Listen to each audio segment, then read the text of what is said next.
सुप्रभात. जय भीम, जय महाराष्ट्र, जय हिंद, जय भारत. महाराष्ट्राचे आराध्य देव आहेत छत्रपती शिवाजी महाराज, छत्रपती संभाजी महाराज, छत्रपती शाहू महाराज आणि संपूर्ण जगाचे, विश्वाचे आणि भारताचे विधाता विधाता म्हणेन, लोक शिल्पकार म्हणतात. भारताचा विधाता, ज्याची घटनाच संविधान ज्या महामानवाने बनवली, त्या मानवाचा कालच संविधान दिन सगळीकडे साजरा झाला. या संविधान दिनी उपक्ष मी अनेक प्रबोधनं काल भाषणाद्वारे, लाईव्हद्वारे दिली. सर्वजण या महामानवांना आपलं दैवत मानतात, आराध्य दैवत मानतात. तर दैवत नाही, तर आमचा आत्मा आहे, स्वाभिमान आहे, अभिमान आहे.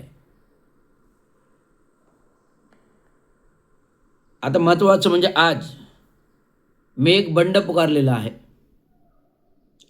ठाणे महानगरपालिकेमध्ये 30-32 वर्ष अखंड सेवा, कार्यकारी अभियंता, सार्वजनिक जीवनात काम करताना, अधिकारी म्हणून काम करताना विविध गरीब लोकांसाठी मी काम केले, गोरगरिबांसाठी काम केले.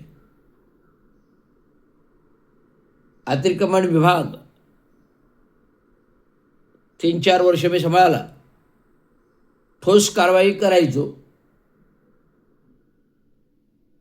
ज्या गोष्टी नियमबाह्य आहेत त्या तात्काळ उजेडात आणून त्यांच्यावर कारवाई करायचो. असं नाव आहे माझं. संपूर्ण अतिक्रमण विभागामध्ये, विकासकांमध्ये दहशत आहे.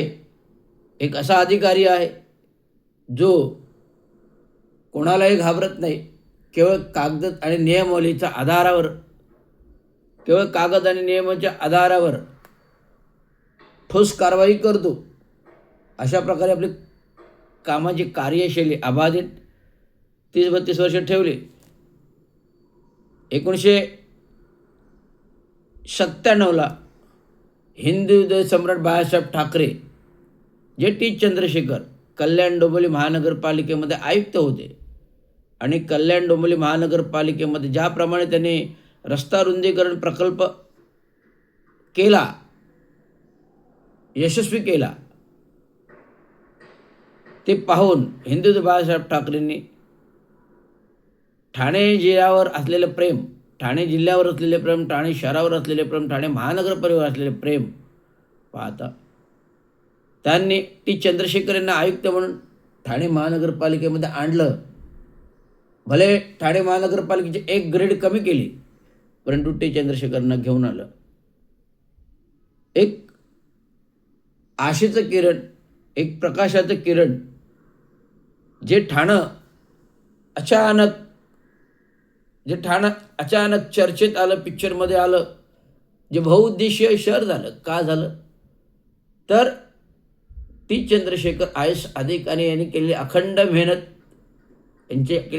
मेहनत, 3 वर्षामध्ये संपूर्ण जवळजवळ 700 किलोमीटरचे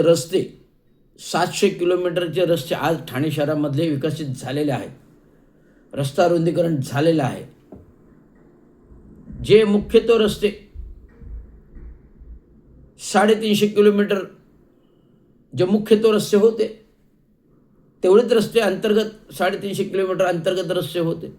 सगळ्या रस्त्यांचं गोळाबेरीज केली तर जवळजवळ 750 किलोमीटरचे रस्ते ठाणे शहरामध्ये आहेत. आणि ते आज सुसज्ज असे कॉन्क्रिटिंगकरण, डांबरीकरण, दोन्ही बाजूला फुटपाथ, मध्ये डिवायडर, त्याच्यामध्ये झाडे, रस्त्याच्या फुटपाथला दिवाबत्ती, अशा प्रकारची योजना टी चंद्रशेखर साहेबांच्या कालावधीत राबविली गेली आणि यशस्वी राबविली गेली. त्यांच्याबरोबर काम करणारे अधिकारी म्हणून असंख्य असतील, त्यातला मी एक होतो. त्यांच्याबरोबर काम करणारे अधिकारी म्हणून असंख्य असेल, त्यातला मी एक होतो. काम केलं प्रभावीपणे. ठाण्यामध्ये बहुउद्देशीय संक्रमण शिबिर जो प्रकल्प, ठाण्यामध्ये बहुउद्देशीय जो संक्रमण शिबिर प्रकल्प विश्वासाने टी चंद्रशेखर साहेब असताना आणि अनिल पाटील नगर अभियंत्यांना, मी ते त्या काही ज्युनियर इंजिनियर होतो. ज्युनियर इंजिनियर असतानाही विश्वासाने माझ्याकडे ते दिलं. स्टार्ट प्रकल्प प्रस्ताव बनवणे, टेंडरिंग करणे, टेंडरिंग यशस्वीपणे काढणे. त्याच्या आधी 2-2 निविदा झाल्या, त्या यशस्वी झाल्या नाही. त्यामुळे हा प्रकल्प टी चंद्रशेखर साहेबांनी माझ्याकडे दिला विश्वासाने, आणि माझ्याकडे दिला हा प्रकल्प मी यशस्वी स्टार्ट प्रोजेक्ट टू टेंडरिंग यशस्वी केला आणि प्रोजेक्ट चालू करून कम्प्लिटली यशस्वी केला. जो धर्मवीर नगर तुलसीधाम येथे यशस्वीपणे 3 बिल्डिंग ABCD ह्या 3 बिल्डिंग 4 विंग अशा प्रकारे पूर्ण केला. आणि एवढ्या बिल्डिंग मजबूत होत्या, एवढे बिल्डिंग मजबूत होते की फाउंडेशनच हार्ड रॉकवर होतं. फाउंडेशन हार्ड रॉकवर असल्यामुळे ती बिल्डिंग तोडताना कोणाला तुटत नव्हत्या. त्या बिल्डिंग कोणाला तोडताना तर तुटत नाही. ते संक्रमण शिबिराचा प्रोजेक्ट केला 2002मध्ये केला संक्रमण शिबिराचा प्रोजेक्ट. आणि आत्ता 2002 आणि 2017 म्हणजे 15 वर्षाने त्या इमारती BSUP प्रकल्पासाठी तोडल्या आणि आता नवीन इमारती त्या जागेवर झाल्याने मधनं आशरसाठी, आशर सर्वसेवा महापालिका विकत घेतलेला आशर सर्वसेवा महापालिका आशरसाठी तिथून मधला DP रस्ताही काढला. मी अजूनही त्या विभागात जातो. टी चंद्रशेखर साहेबांच्या रस्ता रुंदीकडे मोहिमेने अनेक नगरं बसवली गेली. तो नगरं बसवण्यामध्ये जो कोणाचा हात होता तो रवींद्र शिंदेंचा होता. अनेक नागरी सुविधा देणे तो जो कोणी हात होता रवींद्र शिंदेंचा होता. अशा प्रकारे प्रभावीपणे काम करत असता अनेक प्रकल्प मोठमोठाले यशस्वीपणे पूर्ण केले. जो पहिला प्रकल्प ठाणे शहरात आला, जो पहिला प्रकल्प ठाणे शहरात असल्यामुळे तो रस्ता रुंदीकरणाचा असो, विस्थापिताचा असो, संक्रमण शिबिराचा असतो. आणि पुढे आला नंतर 2002मध्ये माझी KD लालासाहेब नगर अभियंता आले. KD झाला हे PH म्हणून महानगरपालिकेत PH म्हणून होते. PH असं त्याने नगरपंच पदावरती मूळ स्थित केलं लोकल बॉडीच्या हिशोबाने आणि कायमस्वरूपी 14 वर्ष नगर अभियंता म्हणून ते कार्यरत होते. आणि यांच्या कार्यकालामध्ये त्याने जे काही विश्वासातले अभियंते होते, त्यांच्या विश्वासातले काम करणारे, प्रभावीपणे काम करणारे विश्वासातले अभियंते होते. त्यातला एक अभियंता रवींद्र शिंदे होता. आणि रवींद्र शिंदेने प्रभावीपणे काम करताना दाखवून दिले नगर अभियंत्यांना. आणि प्रत्येक गोष्ट अधिकाऱ्यांच्या समोर मांडून पूर्णत्वास नेणारा हा रवींद्र शिंदे आहे. ड्रेनेजमध्ये दिलं तेव्हा मला जरा नाराजी आली. ड्रेनेजमध्ये आल्यामुळे मी ठटका नगर अभियंत्यांशी बोललो, अरे रवि जी तुम क्या करते हो यार, अरे रवि जी तुम क्या करते हो यार, तुम ड्रेनेज में जाके काम करके देखो, मी मालूम पड़ जाएगा कैसा कितना काम है. असं बोलल्यानंतर मी विश्वासाने साहेबांना म्हटलं, साहेब ठीक आहे, ड्रेनेज विभागात जातो. ड्रेनेज विभागात काम करायला लागलो. आणि जसं काम करत गेलो तसं भरपूर कामं ड्रेनेज विभागांमध्ये डीप ड्रेनेज लाईनसारखं शिरलो. भरपूर कामं ड्रेनेज लाईन मेंटेनन्स करणं, दुरुस्ती करणं, शौचालय बांधणे, शौचालय दुरुस्ती करणे, शौचालय बांधणे, हे नागरी विकासाची कामं होती. म्हणजे गोरगरीब जनतेची कामं जी होती ती माझ्याकडे होती. त्यामुळे मला एक समाधान होतं, ते वेगळं फील व्हायचं की बेसिक अर्बन ॲम्युनिटीज ज्या गोष्टी होत्या त्या रवींद्र शिंदेकडे होत्या. म्हणजे रवींद्र शिंदे घराघरापर्यंत पोचला. काम करत करत रवींद्र शिंदे घराघरापर्यंत पोचला. कारण बेसिक अर्बन ॲम्युनिटीज माझ्याकडे होत्या आणि त्या ॲम्युनिटीज येण्यासाठी लोक माझ्याकडे असंख्य यायचे. गरिबांना ड्रेनेज लाईनच्या सुविधा द्यायचो, गरिबांना शौचालयाच्या सुलभ शौचालयाच्या सुविधा जी काही सुलभ शौचालय ठाणे शहरामध्ये दिसतात, तुम्हाला जी काही सुलभ शौचालय ठाणे शहरामध्ये दिसतात ते संपूर्ण प्रकल्प स्वच्छ ठाणे सुंदर ठाणे त्या काळी रवींद्र शिंदे आणि हिरलेकर साहेब असताना आम्ही राबविला यशस्वीपणे. ज्या ठिकाणी शौचालय सुलभ शौचालय करायला हरकती येत होत्या, बनवायला अडचणी येत होत्या, अशा ठिकाणी देखील सुलभ शौचालय ह्या रवींद्र शिंदेने बांधले आहे. मागे हटलो नाही. जर तिथे अडचणी आल्या तर मी मुद्दामून ती साईट चालू करायचो. सांगतोय, जर तिथे काम करायला अडचणी आल्या तर रवींद्र शिंदे प्रथम जिथे अडचणी आहेत त्या साईटवर प्रथम जाऊन ती साईट प्रथम तर चालू करायचो. असा रवींद्र शिंदेचं काम करण्याचा ठेका आहे. अचानक 2005मध्ये भयावह पूरस्थिती आली.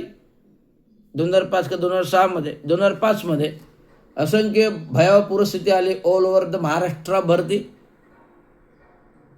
पडणारा पाऊस आणि भरती, पडणारा पाऊस आणि समुद्र भरती एकच वेळ झाल्यामुळे ती संपूर्ण महाराष्ट्राभरती ढगफुटीमुळे पूरस्थिती आली. या पूरस्थिती आल्यानंतर महाराष्ट्र शासनाने एक धोरण जाहीर केलं की संपूर्ण राज्याचा पाणी निचरा करण्याच्या प्रकल्पाचा सर्वे करायचा, स्टडी करायचा आणि संपूर्ण महानगरपालिकांना तो राबवायला सांगायचा. महाराष्ट्र शासनाने जी आर काढला. त्या जी आर अंतर्गत रवींद्र शिंदेंनी आयुक्त संजय सेठी असताना नाले प्रकल्प विभागामध्ये जे काही काम केलं ते दैत्यबान काम आहे.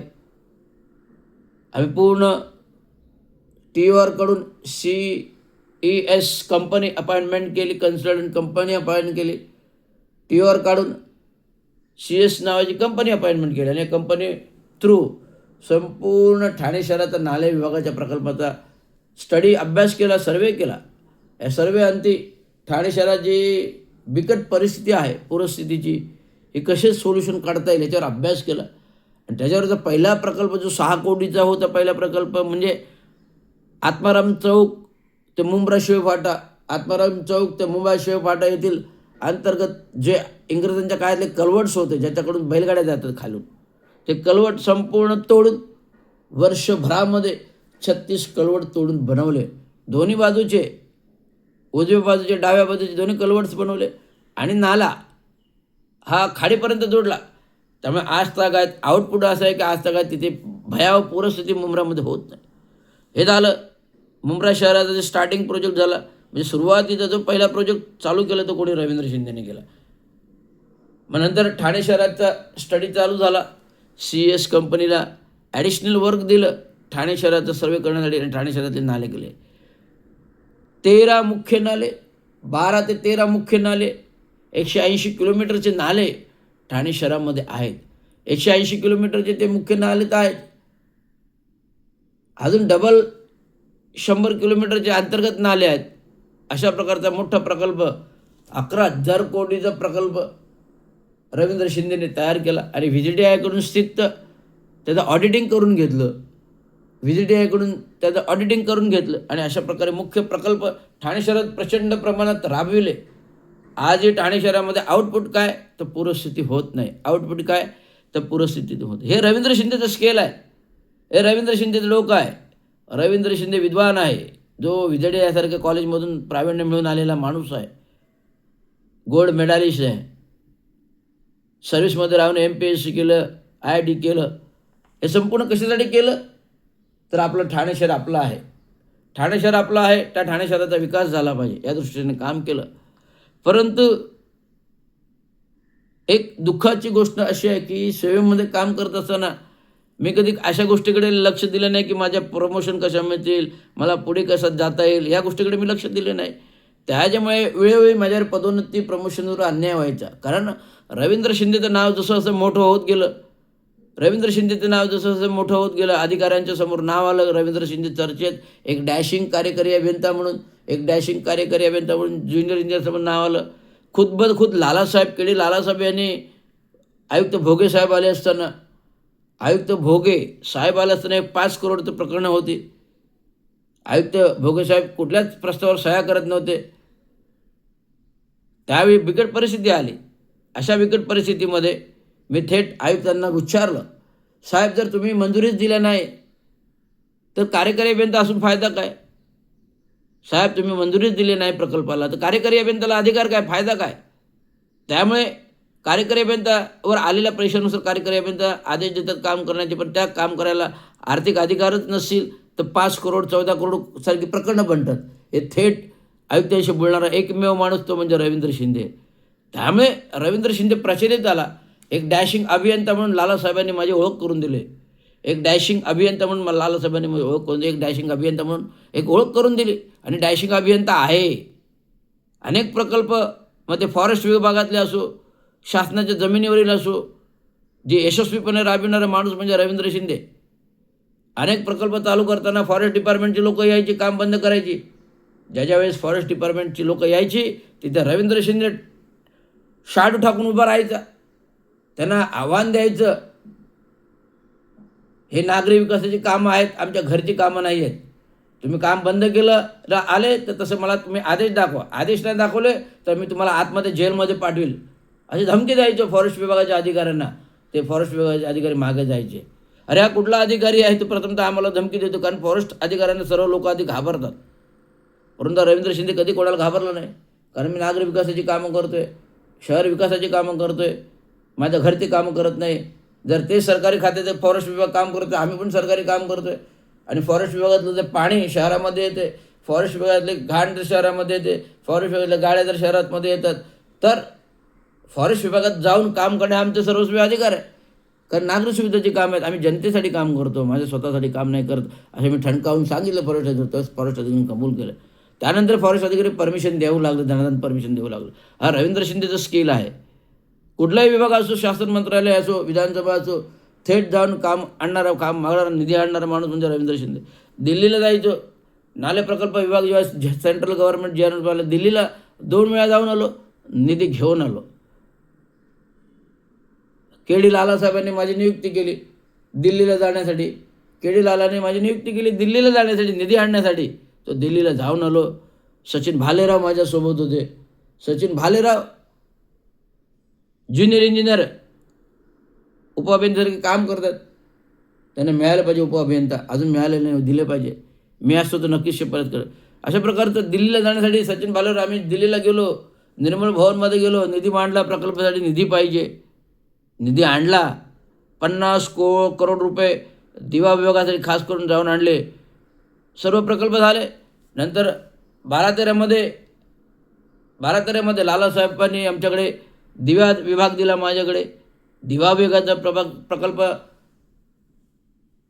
माजी महापौर मडवी, माजी नगरसेवक मडवी यांच्या विभागातील जो यशस्वीपणे राबविला. दिवा विभागाचा प्रकल्प राबविण्याचं कारण म्हणजे दिवा विभाग पाण्याखाली जातो दरवर्षी. कारण दिवा भूभाग आणि उल्हास नदी, दिवा भूभाग आणि उल्हास नदी यांची पाण्याची पातळी आणि जमिनीची पातळी एकच आहे. त्यामुळे दरवर्षी फ्लडिंगला पाणी दिवा गावात येतं. त्याच्यावर उपाय काय? त्याच्यावर एकमेव उपाय होता की नाले डीप करणं. ते डीप केले.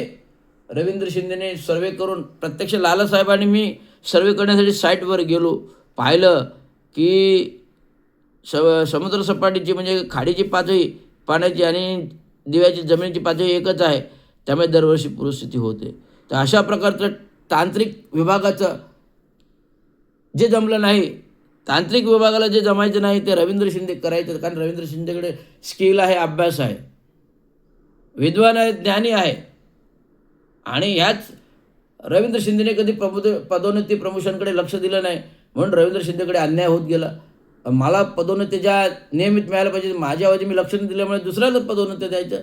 आणि अशा प्रकारे 3-3 पदोन्नतीच्या मागे आलो. 3-3 नाही. मी आज ठाणे शहरात एक दैत्यबान नगर अभियंता म्हणून बाहेर पडलो असं. एक सफाई कामगारांचा मुलगा नगर अभियंता, एक सफाई कामगारांचा मुलगा नगर अभियंता, एक सफाई कामगारांचा मुलगा नगर अभियंता. हेच मला आयुक्ताला सांगायचं आहे.